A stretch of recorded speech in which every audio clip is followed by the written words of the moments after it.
receber um diagnóstico de asma num filho pode ser assustador, mas e se lhe dissermos que essa criança pode viver uma vida completamente normal? Hoje vamos descomplicar a asma, os mitos e todos os medos. Para isso tenho comigo a Marta Chambel, especialista em imunoalergologia com experiência em asma pediátrica. Olá Marta, bem-vinda. Olá Margarida, obrigada pelo convite. Antes de começar, vamos aqui a esta ronda rapid fire, não é? De perguntas curtas e respostas curtas também. Então, em Portugal a asma infantil está a aumentar ou estamos a diagnosticar melhor? Estamos a diagnosticar melhor. Uma crise de asma começa de repente ou o corpo costuma avisar? Podem acontecer os dois, é importante as pessoas estarem alerta de quais são os sinais de aviso do corpo. A maioria das crianças com asma está bem controlada ou ainda há muita coisa por fazer? Há muita coisa por fazer. Tosse persistente à noite deve sempre levantar suspeita de asma? Na maior parte das vezes, sobretudo se for tosse seca e mais de madrugada do que no início da noite, sim. Uma criança pode ter uma asma sem nunca ter tido uma crise típica? Pode. O frio agrava a asma ou é um mito comum? Agrava. A adesão à medicação é o maior desafio ou ainda é o diagnóstico? A adesão à medicação. Há medidas de saúde pública suficientes em Portugal para a prevenção da asma infantil? Não, há muito a fazer também. Ensinar uma criança a usar o inalador cedo é precipitado ou essencial? É essencial. É mais difícil tratar a asma ou gerir o medo à volta dela? Gerir o medo à volta dela. Então agora vamos aqui ao episódio onde exploramos estas perguntas todas, não é? Se calhar começar pelo básico. O que é que significa na prática isto ter um diagnóstico de asma? E o que é a asma, se calhar? A asma é uma doença, a definição assim mais teórica, é uma doença crónica inflamatória das vias respiratórias. Isto traduz-se em quê? Traduz na forma mais clássica e mais habitual em episódios de falta de ar, tosse seca e pieira, mas na verdade pode fazer apenas tosse seca com a corrida, e isso é que é um dos desafios do diagnóstico e sobretudo é um desafio transmitir aos pais que é importante trazer os miúdos à consulta se houver apenas este sintoma. Exato, porque isso é se calhar o primeiro desafio com a asma, não é? Às vezes é perceber como é que ela aparece, quais é que são os sintomas, como é que costuma aparecer na consulta, ou seja, o que é que desencadeia a saída ao médico e dizer, ok, alguma coisa aqui não está bem. O mais típico são os sintomas de falta de ar ou as crianças que estão rotuladas como tendo muitas bronquiolites, que na verdade nas mais pequeninas muitas delas são asma. Os colegas de Medicina Geral e Familiar e os colegas pediatras já encaminham muitas crianças. Alguns pais ainda vêm por autoiniciativa. Isto é o mais típico. Depois existem as crianças que vêm só por tosse, que nunca tiveram crises de falta de ar, e esses são os pais que nós temos mais dificuldade em dar o diagnóstico e em sobretudo aceitar o diagnóstico e a necessidade de fazer medicação diária para controle da asma. Porque às vezes é difícil um bocadinho, porque lá está, por exemplo, as crianças que entram na creche, não é? E de repente estão sempre doentes. E como é que se distingue aqui um bocadinho esta coisa, está sempre com tosse, porque é sempre uma nova virose, ou, ok, pode ser uma asma. Quais é que são assim os sinais de alarme? Na asma a tosse é seca, nas crianças que é muito pela virose só e só por estarem doentes, normalmente é tosse produtiva. Na asma existe história familiar que pode ser só de rinite, e nas crianças que estão só doentes, normalmente esta história não existe. É importante por isso fazer a história familiar, sobretudo se o pai e a mãe, ambos tiverem doença alérgica, rinite alérgica. Depois as crianças com eczema também são um grupo de risco para terem asma e não tanto só um problema das infecções. De qualquer forma, eu acho que temos muito que acabar com o mito, e eu batalho muito nisto, que é acabar com o mito que só aos 3 anos é que faz sentido as crianças virem. Portanto, uma criança que está sempre a tossir, Que antes disse que não é asma. Pode ser ou não, e portanto na dúvida, mesmo não sendo asma, é importante avaliar em consulta para prevenir, até porque muitas destas crianças têm rinite, que se for tratada atempadamente conseguimos prevenir o desenvolvimento de asma, porque a rinite não controlada é um fator de risco importante para a asma. Há aqui se calhar um conceito que é bom rever, que é isto da atopia, não é? Esta predisposição, consegues-nos explicar mais ou menos o que é? E porque é que, lá está, se calhar numa criança com eczema, uma dermatite atópica, é importante também olhar para esta criança como um todo? Sim, a atopia é a tendência da criança ter doença alérgica. No fundo é uma tendência do organismo produzir anticorpos contra as coisas do ambiente e pode manifestar-se de diferentes formas. Na pele como eczema, nos brônquios como asma, no nariz como rinite, mas tudo isto é a mesma doença, e daí também o fazer sentido existir esta especialidade da imunoalergologia. Que vai olhar para todas as... Que olha para tudo, e que muitas vezes estas crianças começam por ter eczema e depois ao longo do tempo vão desenvolvendo outras doenças alérgicas, e por isso, se a criança já teve eczema no passado e depois de repente aos 6, 7 anos começa a ter tosse quando corre, aí já é um sinal de alarme, e mesmo não havendo crises de falta de ar, se calhar faz sentido avaliar a função respiratória, perceber se melhora com a medicação para a asma ou não. Ou seja, uma coisa é uma criança que não tem nem história familiar, nem história pessoal de outras doenças alérgicas, como o eczema ou a alergia alimentar, que é aquilo que aparece mais nos primeiros anos de vida. Outra coisa é uma criança que tem isto e portanto tem mais risco de ter asma. E depois como é que se faz o diagnóstico? É um diagnóstico baseado na clínica? Há exames a fazer? Como é que se faz? O diagnóstico é baseado na clínica. Isto é outro dos grandes mitos que temos que desconstruir. Não estar a fazer 1000 exames. Exato. Não é? Os pais acham que quando vêm à consulta muitas vezes já trazem as análises e dizem ele não tem alergia a nada, então não tem asma. Não são coisas separadas, que podem estar relacionadas ou não, mas há uma percentagem significativa de asmas, de crianças com asma, que não têm alergia a nada. O diagnóstico é clínico, é para aqueles sintomas que já falámos, da tosse seca, da pieira, a sensação de aperto no peito. Aqueles gatinhos, não é? Os gatinhos, sim, a pieira é os gatinhos, as chiadeiras. Nós podemos pedir um exame respiratório, mas esse exame respiratório não nos vai dar o diagnóstico de asma. O diagnóstico é meramente clínico, nós aprendemos isso na faculdade desde o início. O exame respiratório serve, na maior parte das vezes, para perceber se a asma está controlada ou não. Não tanto para perceber se tem asma ou não tem. Por isso, às vezes, medicamos na primeira consulta e depois pedimos uma segunda consulta com exame respiratório e nessa avaliação respiratória o exame está normal e os pais acham que não têm asma. E não é verdade. É porque a asma está bem controlada. É porque a asma está bem controlada. Que isto é outro problema dos pais que acham que como está controlado já não precisa de fazer medicação. E eu uso sempre o exemplo da hipertensão nos mais velhos, que há uns bons anos havia muito ainda esta coisa que acho que hoje em dia já não há tanto, os adultos quando têm a tensão controlada param a medicação e os pais das crianças com asma fazem a mesma coisa. Então eu uso muitas vezes esta comparação. E quando em consulta há um diagnóstico de asma, qual costuma ser assim, se calhar o maior medo dos pais e o maior receio? Fazer as bombas, que são os inaladores, sobretudo de cortisona, porque acham que são os inaladores que nós usamos para controlar a asma, é a primeira linha de tratamento, e os pais acham que faz mal ao coração. E isto é um mito que também batalho muito para tentar desconstruir, porque não é de todo verdade. Depois outro mito é que as bombas da asma, os inaladores, impedem que a criança cresça bem, interferem no crescimento ou interferem no desenvolvimento, não é? No desenvolvimento físico, na densidade óssea, no crescimento, e tudo isto são mitos. Há vários estudos que o comprovam, há alguns estudos que mostram o contrário, mas no limite aquela criança vai ficar no final da idade adulta 1 centímetro mais baixa em relação à altura esperada. Ao passo que se nós não lhes tratarmos a asma, o que vai acontecer é que o pulmão vai envelhecer mais cedo. E, portanto, assim de uma forma muito prática, entre ser 1 centímetro mais baixo e ter uns bons pulmões, claro, ou ter os pulmões que não funcionam bem e ter mais 1 centímetro de altura, Claro, é isso, ou seja, a própria doença descompensada, e não é só na altura, não é? Uma asma não controlada vai ter impacto, é isso, no próprio rendimento escolar da criança, na forma como ela se sente, na probabilidade de ter infecções pulmonares mais graves, ou seja, controlar a doença também é importante. Mas para um pai, como é que ele pode identificar que a asma está bem controlada e que a terapêutica está a funcionar bem, por exemplo? Deixa de ter crises de falta de ar, isso é logo o primeiro evento, no fundo, mas são sobretudo os sintomas com o esforço. As crianças são muito ativas, nem sempre precisam de ser crianças que praticam uma modalidade desportiva. E há uma forma, por exemplo, que eu às vezes pergunto é se os bebês os mais pequeninos, se lhe fizer cócegas e ele ficar a rir à gargalhada, fica com tosse. Isto é um sinal que a asma não está bem controlada. Ou então quando eles vão aos trampolins, as crianças às vezes vão aos trampolins ou nas festas de anos, se andam a pular no trampolim e têm que sair mais cedo ou ficam a tossir no final das festas de aniversário, também é sinal que a asma não está bem controlada. Portanto, ou seja, uma coisa que eu acho que é importante explicar aos pais é isto, são tudo sintomas que são avaliados em consulta e também vamos ensinando os pais a controlar, mas a interrupção da medicação deve ser sempre com a indicação médica, não devem ser os pais a achar, porque às vezes pode parecer que está tudo controlado e há pequeninas coisas que indicam que não está tão bem controlada assim. Mas os sintomas com o esforço são uma boa forma dos pais verem se está bem controlado ou não. Mas isso leva-me a outra pergunta, porque há um bocadinho esta ideia de, ok, então agora tem asma, ter muito cuidado com os esforços. Há limitações ou isto é uma criança que pode fazer a sua vida normal, pode fazer desporto? Qual é o impacto? Pode e deve fazer a vida normal, essa é até uma forma de nós vermos se a asma está bem controlada. Isto é o desporto. Existe ainda um mito em relação à natação, de acharem que a natação é que é bom para a asma porque abre a caixa torácica e abre os pulmões. Isto é uma doença dos brônquios, o tubo onde passa o ar, e não tem nada a ver com a caixa torácica. Portanto, a natação é tão boa quanto outro. Desporto, não é? Atividade física, isso vai ser sempre bom. É isso que eu digo aos pais, que o importante é uma coisa que a criança goste, para também estar entusiasmada e querer continuar a fazer. Se for preciso e se houver sintomas com esforço e se indica que a asma não está completamente controlada, então nós vamos ajustando a medicação. E tu falavas aqui da parte do tratamento, que eu acho que também é um grande desafio na asma, não é? Na verdade, nas crianças e nos adultos, porque nós sabemos que uma das grandes razões pela qual às vezes a terapêutica não funciona é o facto das pessoas não administrarem corretamente.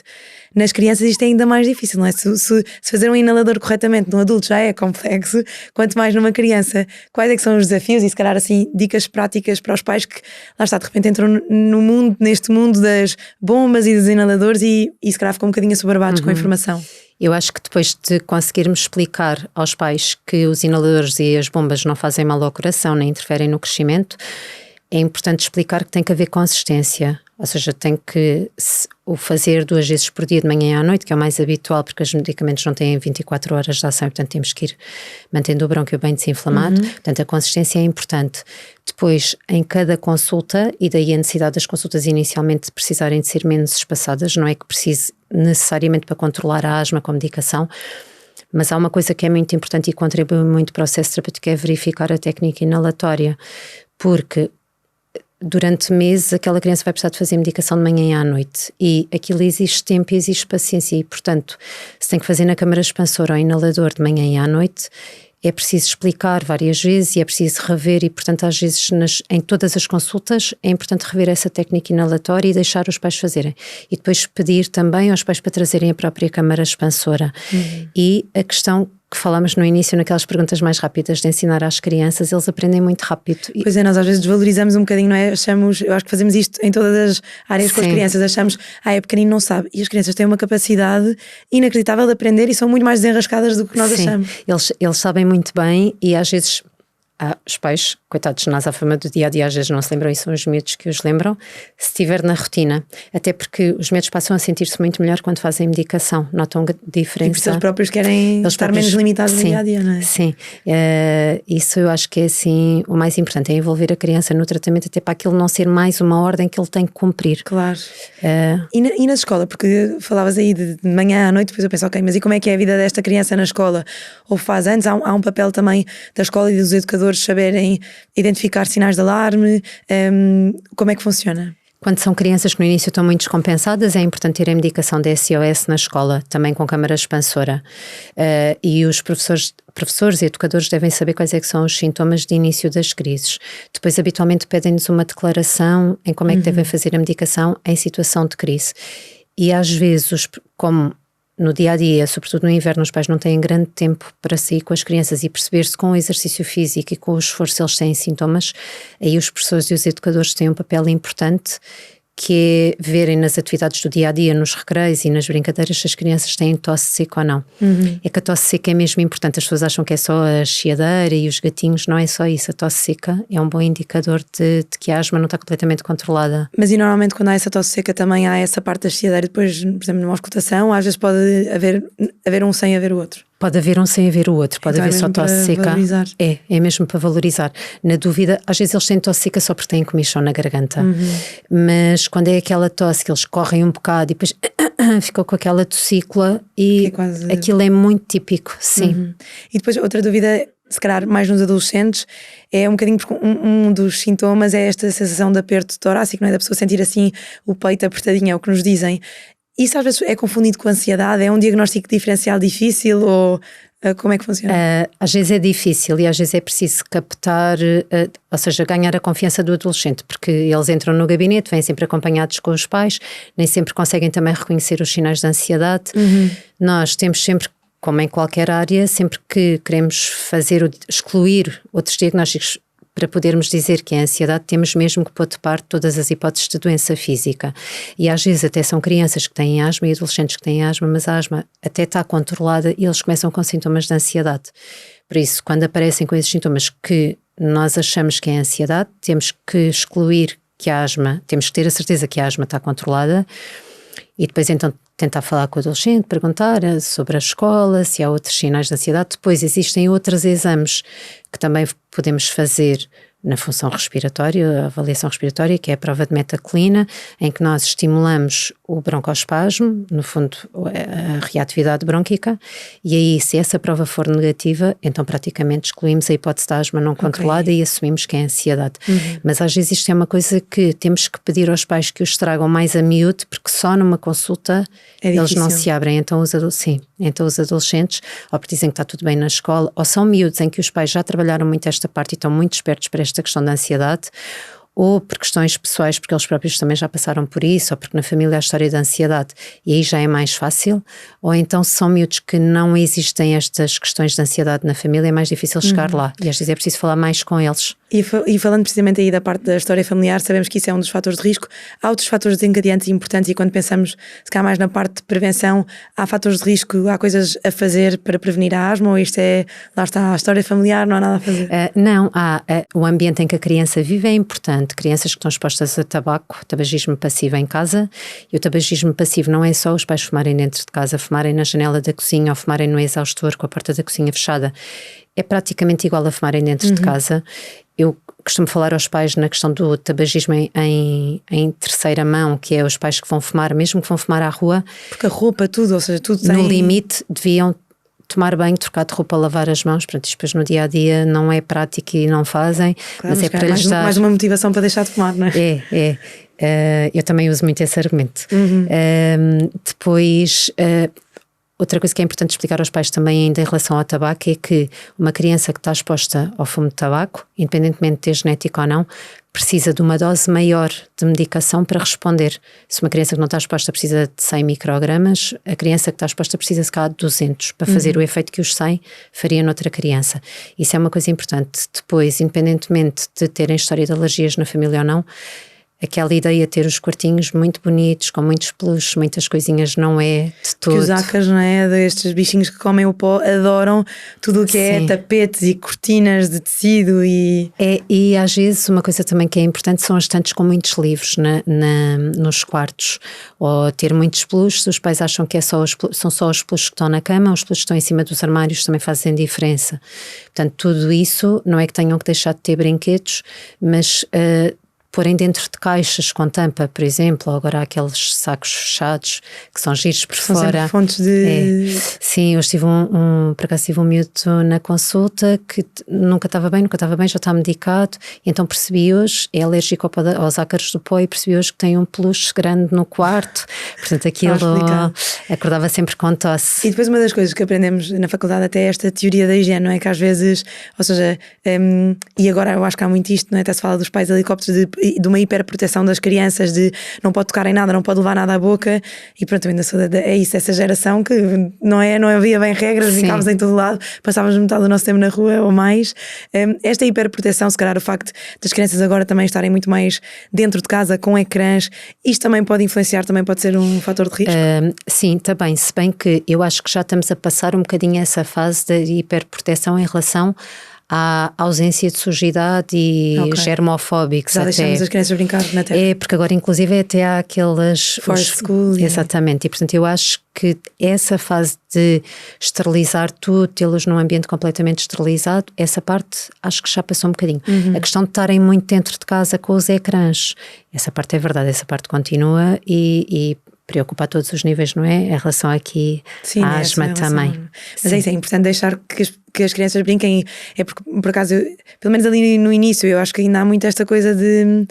Ou se calhar tenho aqui ideas, mas é de resguardar ou de esterilizar tudo, ou não ponhas isso na boca, não pegues naquilo, não é? E o está frio não vai à rua, apesar de se falar que de andar na rua, se andar agasalhado não se constipa nem fica doente, mas uma coisa que era importante para evitar estas crises de asma era não os ter nos infantários, mas quer dizer, pois mas a isso idade de entrada sim, mas é que o que acontece é o oposto, não é? Temos uma licença que acaba aos 5 meses. Exato. Mas é engraçado porque é isso, às vezes estamos a falar, quando falamos nessas licenças, achamos que estamos só a falar de uma questão de direitos, que claro é importante, mas também mesmo em termos de prevenção de doença, não é? Se nós temos crianças aos 5 meses a ir para uma creche e a ficar com infecções recorrentes, isso também tem um impacto e aumenta a probabilidade de depois ter problemas respiratórios, não é? Sim, porque deixa a hiperreatividade, não é? E há miúdos que depois mantêm isto até aos 6 anos.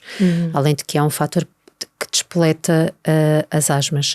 Depois há outra coisa que me faz um bocadinho de confusão, que é em relação ao VSR, que era a realidade nas unidades de cuidados intensivos pediátricos e internamentos pediátricos melhorou bastante. Porque agora temos vacina, não é? Para o vírus. Temos a vacina, mas a verdade é que aqueles miúdos que nascem no verão, vão para a creche em dezembro, janeiro, que é o pico das infecções, e esses miúdos não são contemplados pela vacina. Portanto, eu acho que isso era um trabalho que devia ser feito, ou seja, faz sentido, já que os pais têm que os ir deixar à creche e não há muitas vezes alternativa, então a vacina devia ser de janeiro a dezembro. Claro que sim.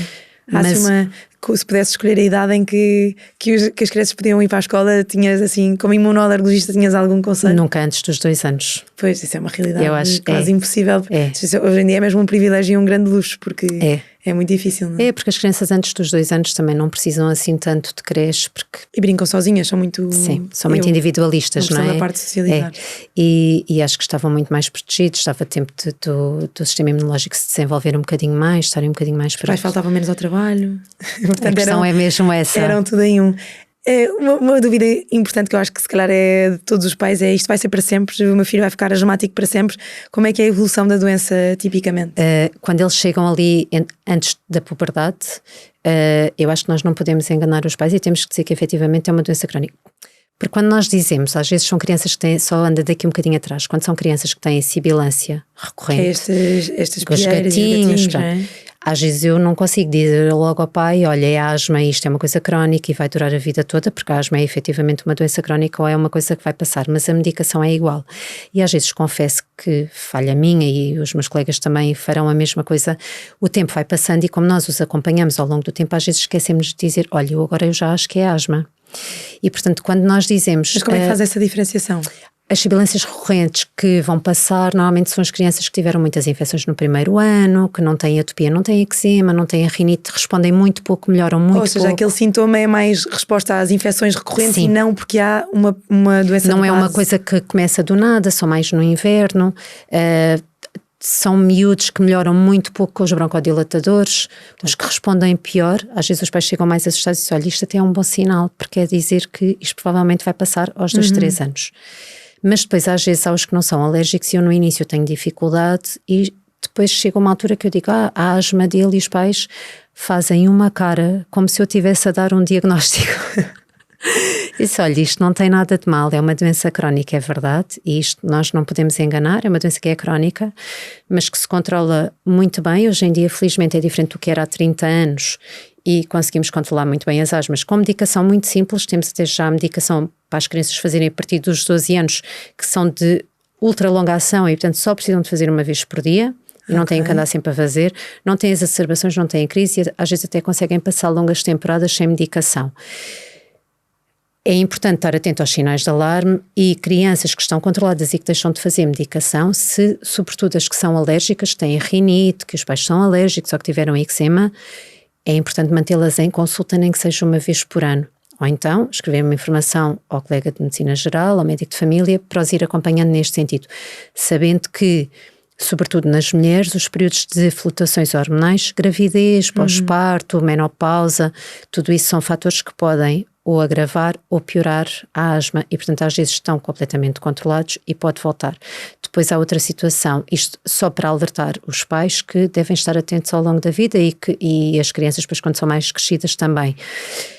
Há outra situação que aconteceu muito, que são as crianças que têm asma, e isso aconteceu muito na altura do Covid e continua a acontecer com a gripe. E que quando têm infecções virais mais chatas, isso é o fator para voltar a descompensar a asma. E o que os pais têm que se tranquilizar é: ok, vai voltar a fazer medicação, mas isto provavelmente é uma coisa transitória e vai ficar controlado. Se cá precisa de medicação agora meia dúzia de meses, 1 ano, mas cá depois até vai voltar a ficar controlado. Pois, porque depois eu acabo por ver muitas, às vezes quando estou a fazer as histórias clínicas, não é? Muitos anos dizem: eu tive asma na infância, mas agora não tenho nada, tenho só uma bomba de SOS, mas nunca a uso. Portanto, isto também acaba por ser possível, não é? Sim, eles continuam a ser asmáticos, mas estão completamente controlados. Uma coisa que é importante para ficarem controlados, isso é uma batalha que nós temos todos os dias, e as pessoas são muito difíceis de convencer, é que se a rinite, espirros, comichão, nariz entupido, se a rinite estiver controlada, é muito mais fácil a asma ficar controlada, deixar de precisar de medicação e ficarem bem sem sintomas. Mas a rinite em si também é muito difícil de controlar às vezes, não é? Ou seja, não é uma... E porque é muito desvalorizado, ao passo que a asma tem um grande impacto e as pessoas têm mesmo medo de ter falta de ar. Claro, a falta de ar é uma sensação aflitiva, não é? Sim, a rinite vão fungando, tem o nariz entupido, acorda, espirram 4 ou 5 vezes seguidas. Sim, passam o ano inteiro com o nariz entupido. Aliás, há muitas crianças que são trazidas que vêm por outro motivo qualquer E depois, quando nós começamos a fazer a história clínica, é que percebemos que eles também têm a rinite, mas que não está minimamente controlada. E aí é mesmo muito difícil convencê-los que precisam de fazer medicação, quer já na idade adulta, quer mesmo às vezes em relação às crianças, convencer os pais a fazer, depois veem que são sprays de cortisona, que também faz mal. Portanto, ou seja, a ideia que temos que passar é, isto é uma doença crónica, nós não vamos curar no sentido de cura, como se cura uma pneumonia ou como se cura uma otite, controla-se e pode ficar controlado durante anos, décadas ou nunca mais ter nada. A nossa forma de trabalhar e de fazer consulta vai mudando, não é? E no início, há uns anos, quando eu comecei depois já de ser especialista, quando diziam eu tive asma na infância, agora só tenho uma bomba, eu muito teórica dizia, não, a asma é crónica, isso é uma coisa que hoje em dia já não digo, porque acho que não acrescenta. Claro, sim. Pronto, o que é que vai mudar, não é? Não vai mudar em nada e isso só serve para a pessoa ficar muito alerta. Há outra coisa que eu acho que é importante esclarecer, que é esta bomba SOS, não é? Porque o que é SOS? Às vezes, aliás, eu acho que isso é uma das coisas às vezes que me chama a atenção de uma asma não controlada, é quando a bomba SOS deixa de ser SOS.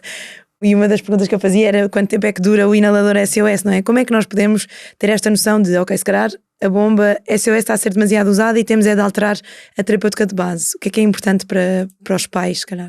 O fazer o SOS porque tem sintomas, se for mais de 2 vezes por semana, é muito. Ok. Uma coisa é uma vez, porque é uma crise, mas se isto acontecer consistentemente, então as recomendações é realmente passar para o nível acima de medicação. Depois, hoje em dia, isto é verdade em relação ao SOS, por exemplo, o salbutamol, que é assim o mais conhecido, mas hoje em dia nós temos a facilidade que temos inaladores que são simultaneamente terapêutica de controle e terapêutica de SOS. E aí às vezes é mais difícil ver quanto é que gastou, quanto é que não gastou, porque nós vamos passando as receitas e conseguimos ir vendo. É isso, reparava muito, porque quando estavam sempre a pedir a bomba SOS e via que eram muitas receitas, pensava, calma, então alguma coisa não está controlada. Agora às vezes é a mesma bomba, portanto não é tão fácil. Eu às vezes o que peço é para registarem no espaço menos a consulta, sempre em vez de ver as pessoas de 3 em 3 ou 6 em 6 meses, vejo de mês a mês e peço para registarem num calendário os dias em que precisaram de fazer mais doses. E depois temos sempre a questão objetiva de fazer as funções respiratórias, a avaliação funcional respiratória, e é um número, e portanto aí é possível mostrar às pessoas, olha, está a ver, precisa de fazer mais medicação. Claro. Aí ou porque precisa de mais medicação, ou precisa de fazer aquela que tem prescrita, que também acontece. Sem dúvida.